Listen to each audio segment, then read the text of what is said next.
Kara in Canada says we're always using these words, verse, pre-chorus, liverwurst, to describe in what order things happen in songs, and she wants to know what they mean. So I thought a great episode for this episode of Let's Learn Music Theory would be understanding song form. And of course, to make things even more confusing is my kindergarten teacher and our music theory expert, Miss Poopadoop. Wow, 2 in a row. How is everybody? Thank you so much for having me. All right, the important thing to understand here is that nobody has ever, to my knowledge, sat down together and said, this is what you call everything. So a lot of these words are just kind of finagled or used in a way I use them, and there might be a thing that you call a different thing. If that happens, please let me know. But as long as we agree on the function that each form piece, so to speak, has within a song, then of course we can continue to have spaghetti dinner together. And the first piece I want to talk about is the intro, or the introduction. Just what it sounds like. It's the thing that happens first in a song, so long as it's not the verse or the chorus. It doesn't usually have words. It certainly could have words, but the introduction is generally the very first thing you hear. Think dissident.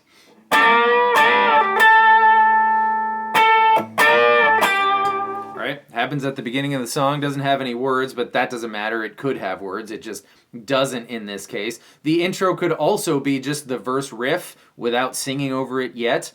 You could either call that the verse without singing over it, or you could call it the intro. Either would be fine by me. And that brings us to the verse. The verse is the part of the song in which there is singing, but each time you encounter the song, the words will be different. The chords underneath the words will be the same each time you encounter the verse, but the words will be different. Unlike the chorus can be simply explained as the part in the song where each time you encounter it, the words are the same.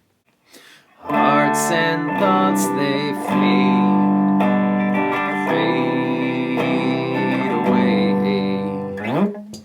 Whereas 99.99% of the time you will hear the verse and the chorus at least 2 times in a song, the bridge, on the other hand, is a part that usually, not always, you will only hear 1 time. And the bridge is most simply stated as a piece of the song that's different from the verse and the chorus.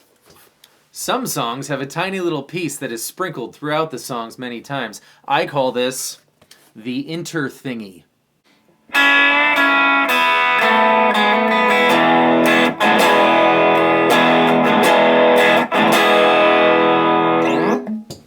The hook is not a piece of song form. The word hook, is used to describe the piece of the song that's meant to be the super duper enjoyable piece. For Alive, it's the intro. For Marker in the Sand, it's the chorus. It could be any of the song form pieces, it's just the one, and it's subjective, right? You might think one part of a song is the hook, and somebody else might think another part of the song is the hook. The hook. And one of the best parts about being a musician is the free license to use words that aren't words. The outro is the exact opposite of the intro. It's the part that comes at the end of the song. And of course, the solo, which is self-explanatory, but the interesting thing to note about the solo is it could happen over the chord progression from the verse, it could happen over the chord progression from the chorus or the bridge, or it could happen over its own entire chord progression. One of the things I love so much about Pearl Jam that almost no other band does with regularity is Pearl Jam solos happen, not most of the time, but much of the time, over some musical piece that's different than anything else that's happened in the song up to that point. I'm all out of order here. Sorry, the pre-chorus is a part that sets up the chorus. It comes right before the chorus. There doesn't have to be a pre-chorus, but there are many, many, many, many pre-choruses. I'd say 65% of the time there are pre-choruses, and on the opposite end of the pre-chorus is the post-chorus, another word that's not a word, something that comes after the chorus and usually sets up the next verse. Not as common as the pre-chorus, but you will find post-chori in the wild. One of the calling cards of pop music is that they never get too adventurous with their song form. There's an article that I found called "Every Song You Love Was Written by the Same 2 Guys." I'm going to link to that in the description. It's a very interesting read. But usually, in pop music, this is the most common song form that there is. You'll have an intro, and then we'll play the verse and the pre-chorus, and then we'll go to the chorus, at which point we'll do another verse, another pre-chorus, and another chorus.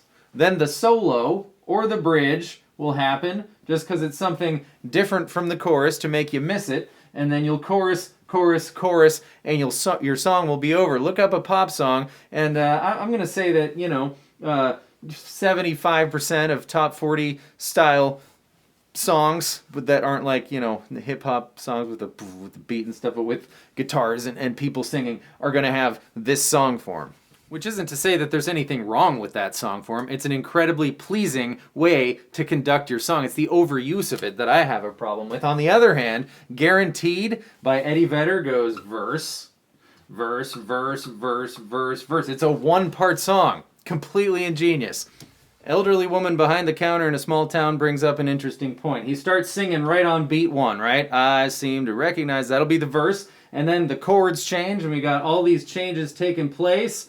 That's the pre-chorus, and then we're to Hearts and Thoughts. They fade away. That's the chorus, but the interesting thing about this chorus, which doesn't happen, I can't think of another example, in a Pearl Jam song, happens left, right, center, and every other Tuesday in pop music, but the chorus chord progression is the same as the verse chord progression, but the melody is different. So the combination of the two gives us warrant to call this part something different than this part. Again, not the technique that bothers me, just the overuse of the technique, right? Let's look at Faithful. I love Faithful, and here's one of the reasons why I love Faithful. It starts with the verse, black on the walls is that, and then it goes, it'll be the pre-chorus, and then it goes, faithful, that's the chorus. We've gone, woof. And then, after the chorus, it goes into the breakdown, or the bridge. You can call a bridge a breakdown, especially if it doesn't have words. You can, whichever word feels better to you. The bridge is the biggest part of the song, right? And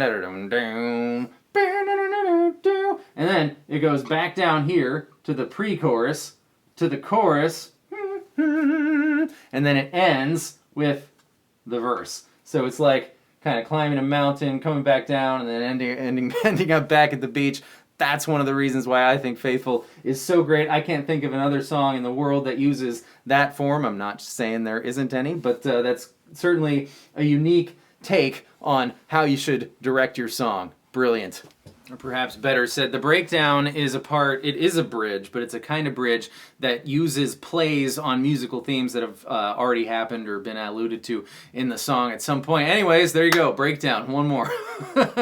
I think that's all I have to say about song form for today. That kind of opened up a bunch of can of worms. We could look at some songs and, see why they're cool in that fashion. But for you, when you're driving in your car and listen to your music, try to identify the parts of the song and see if they're the same or different. It's one more way to appreciate what the artist has done. I hope you enjoyed that, Kara. Thank you for the suggestion. I loved that. And I'll see you all next time with more stuff.